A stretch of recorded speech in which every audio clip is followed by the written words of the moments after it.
Uh, Once again, I get to share with my lovely, lovely friends and companions on the Great Way at the First Unitarian Church of Los Angeles. To set the tone for us today, a few words from Albert Einstein. The important thing is not to stop questioning. Curiosity has its own reason for existing. One cannot help but be in awe when one contemplates the mysteries of eternity. Never lose a holy curiosity. In 2008, Albert Einstein's so-called God letter was put up for auction. It was a handwritten page-and-a-half long letter. Despite his full-on embrace of his Jewishness for the whole of his life, his letter was highly critical of his birth religion, lumped together with all religions as pre-scientific. He particularly expressed disdain for the common understanding of God, which he saw as simply a field of projection. Among those who bid on the manuscript was the renowned new atheist Richard Dawkins. However, the going price was a bit rich for the retired Oxford Don, as the letter ended up selling for a bit less than $3 million. It was a litany of what Einstein didn't believe regarding conventional religion, including Judaism. Put a bit more positively, it's not in fact all that different from another famous quote of his. I believe in Spinoza's God, who reveals himself in the orderly harmony of what exists, not in a God who concerns himself with the fates and actions of human beings. In the letter, he rejects the word God for its freighting. But in fact, Einstein often used that word God. But for him, God and nature and cosmos and universe are simply synonyms. When Einstein used the word God, he meant it in a sense he carried throughout his life, that there is something that unites all things and perhaps is worthy of language of reverence. But as far as we human beings are concerned, well, we're on our own. However, for Einstein, as for all of us who find ourselves living in this world, it appears there was a push come to shove where he showed how he saw things are complicated, more than a great cosmos to be revered, but ultimately separate from the problems of humanity. We find this in another correspondence, this time in exchange with Robert Marcus. Marcus was a remarkable man. An American Orthodox rabbi. When the Second World War began, he immediately enlisted as a chaplain. Marcus would win 6 battle stars as well as a Bronze Star for his personal heroism. As the war ended, he was one of the first chaplains to come to Buchenwald. There he found that while children and youth by Nazi policy were the first to be gassed, the inmates, against all odds, had successfully hidden 904 kids. Rabbi Marcus managed to get them to France, from where they were all sent to new homes. Among them was 16-year-old Elie Wiesel.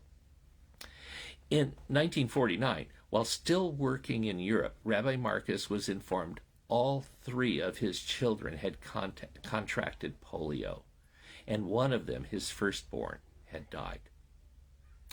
From that period of suffering piled upon suffering, in the midst of his endless struggle to lessen the hurt of so many, he reached out to Albert Einstein.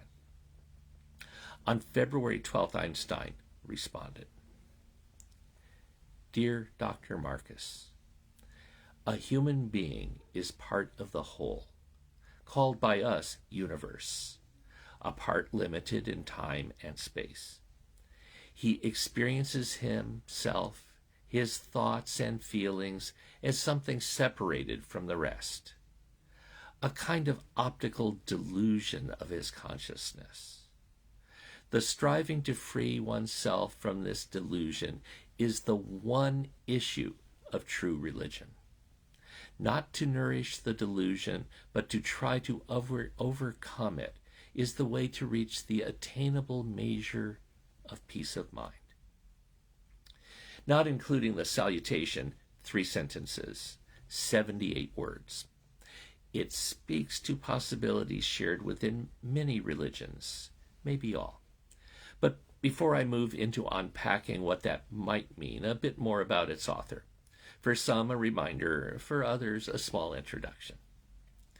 Albert Einstein was born 143 years ago tomorrow, the 14th of March in 1879, in Ulm, which was then in the Kingdom of Württemberg, a part of the German Empire.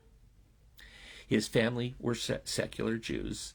Einstein was slow to learn to speak, and his youthful rebelling against rote education has sparked numerous stories of his being slow. By 12, it became obvious the boy was in fact not ordinary. At 13, he began the study of math, philosophy, and music. In 1900, at 21, he earned a teaching degree in math and physics. He had trouble finding a teaching position and ended up working at the patent office. But even then, his studies continued, and Einstein won his doctorate in 1905. And he began to publish. 3 years later, he was appointed a lecturer at the University of Bern. The rest, as they say, is history. His theories of special and general relativity and the photoelectric effect fundamentally changed how people saw the natural world. His work had near immediate practical consequences, ranging from laser pointers to the development of solar power, to stock market forecasting, to the development of paper towels, of all things. It is fair to say he would become one of the greatest physicists in history. Much of modern physics either confirms his theories or is engaged in disputing them. He was awarded the Nobel Prize in Physics in 1921. In 1933, escaping the Nazis, he settled in the United States, becoming an American citizen in 1940. Einstein died in Princeton, New Jersey in 1955 at 76. He was a public intellectual. With his wild mane of white hair, his willingness to occasionally clown for the camera, he was photogenic and easily identified. His serious commitment to civil rights, especially for African Americans, his work first in defense of democracies and later for world peace, made Einstein a celebrity scientist. He was a longtime correspondent of Mahatma Gandhi and a committed socialist. At his death, his FBI file was over 1,400 pages long.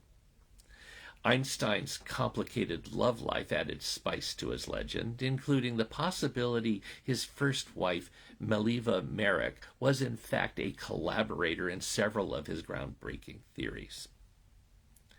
Einstein remains an endless well of interesting tidbits. But for me, I'm most interested in his spirituality. He considered himself a humanist and was associated with the first Humanist Society of New York, founded by the Unitarian minister Charles Francis Potter, as well as with the ethical culture movement and its congregations, where he occasionally attended services. Einstein described himself as a, quote, deeply religious non-believer. If he were alive today, perhaps he would find resonance with the term spiritual but not religious. Spiritually, Albert Einstein was a species of pantheist, where God, nature, cosmos, universe are interchangeable terms for some dynamic unity of which everything is a part. I believe in his thoroughgoing quest to find wisdom within his scientific quest, he was sort of a jnana yogi, seeking wisdom through the cultivation of knowledge. Not mere accumulation of facts, but opening the doors of his perception into wisdom by way of that holy curiosity. In 1936, Einstein responded to a letter from a 6th grade girl who asked him if scientists pray, and if they did, what did they pray for?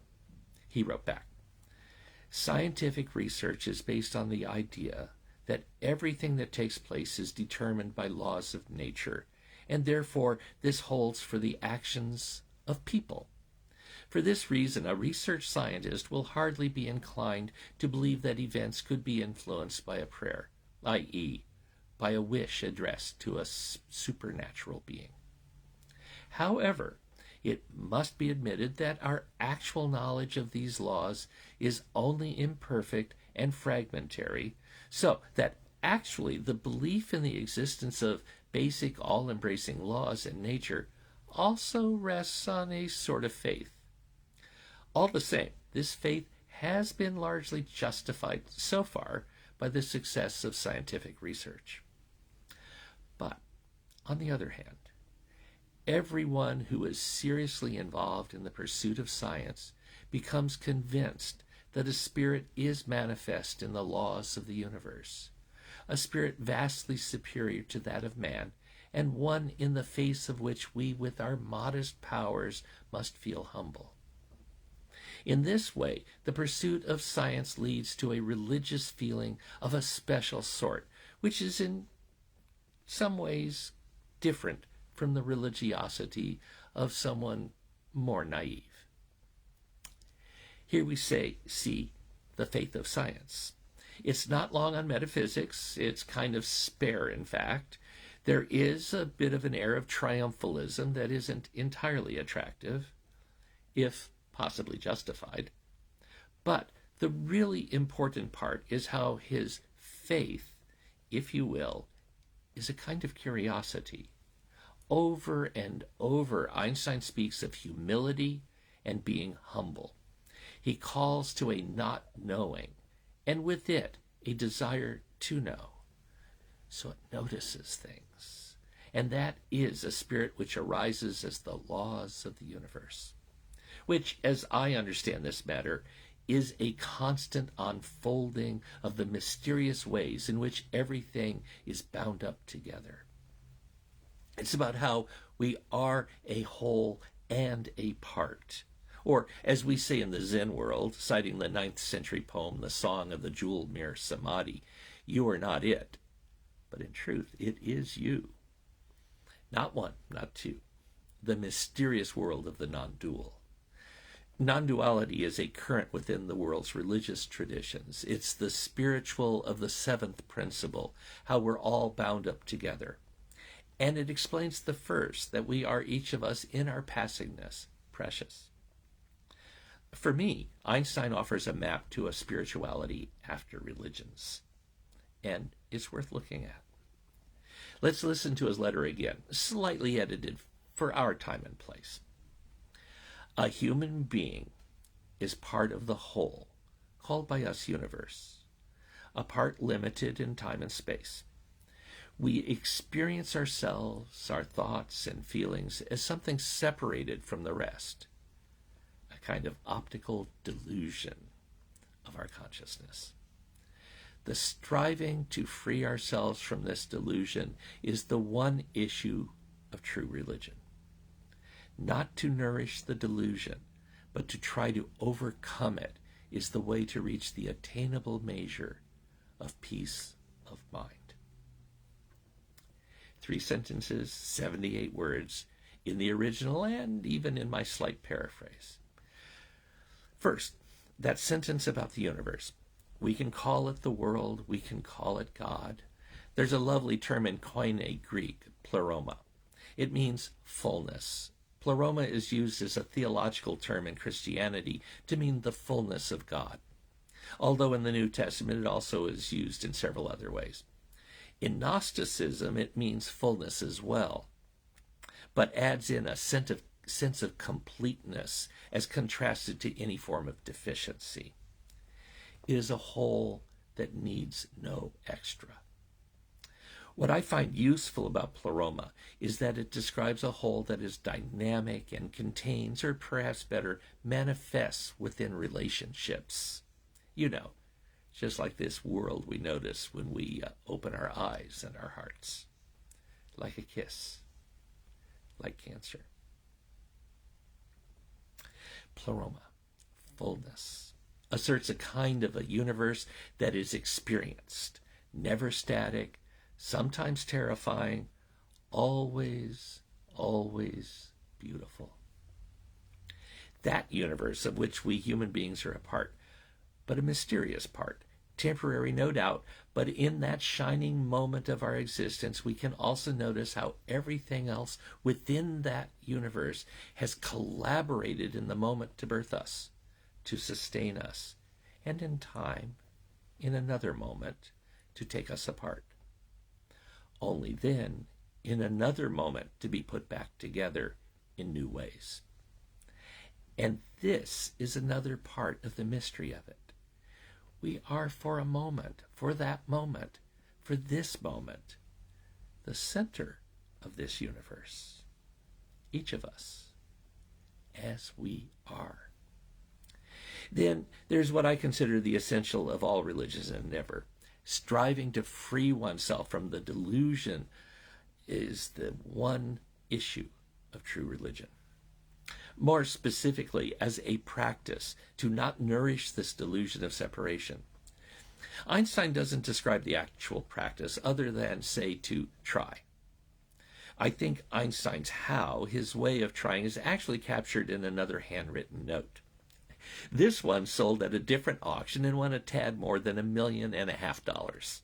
It goes, quote, "A calm and humble life will bring more happiness than the pursuit of success and the constant restlessness that comes with it." In some ways, his theological, his spiritual assertion of our radical interdependence is found as a mystical thread in many religions. All the Abrahamic traditions, in Hinduism, Buddhism, Taoism, to name the obvious. His approach has a Taoist feel to it, or perhaps we can see echoes of ancient Greece, the way of the Stoic, or the Puranic faith of radical skepticism, which some see as a Western adaptation of Buddhism. We find ourselves called to a middle way, emphasizing calmness and humility. Humility, to be humble, to not know, to be curious. Here we can see not only the heart of the scientific endeavor, but also a straightforward description of a spiritual path that is worth walking. Definitely worth $1.5 million. It is noticing the part as a brokenness, a sense of separation from the whole. And the promise to the broken heart is a kind of healing. He offers something modest, an attainable measure of peace of mind. He says, and I notice how he modeled his life flowing out of this noticing in his tireless work for justice. As the Zen missionary Shunryu Suzuki said, "You are all perfect as you are, and you can use a little improvement." Einstein worked for racial justice, for economic justice, and for peace for his entire life. He saw the connections and felt an endless need to reach out and help. Now, I can't say how far Einstein was able to delve into this mysterious place of not knowing within the intimate web of relationships. I think he may be a bit like Moses. He saw the promised land, but he didn't fully go there. Or in this case, he touched it. He certainly saw a certain peace. I believe that. But there is more to be uncovered. I suggest, as have many others, there is a way to go from these insights, a continuing journey into not knowing, into curiosity of heart, into witnessing the mysteries of our intimate existence. And with that, ever unfolding encounters with grace. There is going ever more deeply into the truths that the world's religions and their languages point to, but which we must walk for ourselves. However deeply he penetrated into the personal parts of the cosmos with his holy curiosity, he showed us a way, one we can profitably take up for ourselves. And I hope we do. each of us. Who knows? Who knows? The fate of worlds might rest on whether we do or not.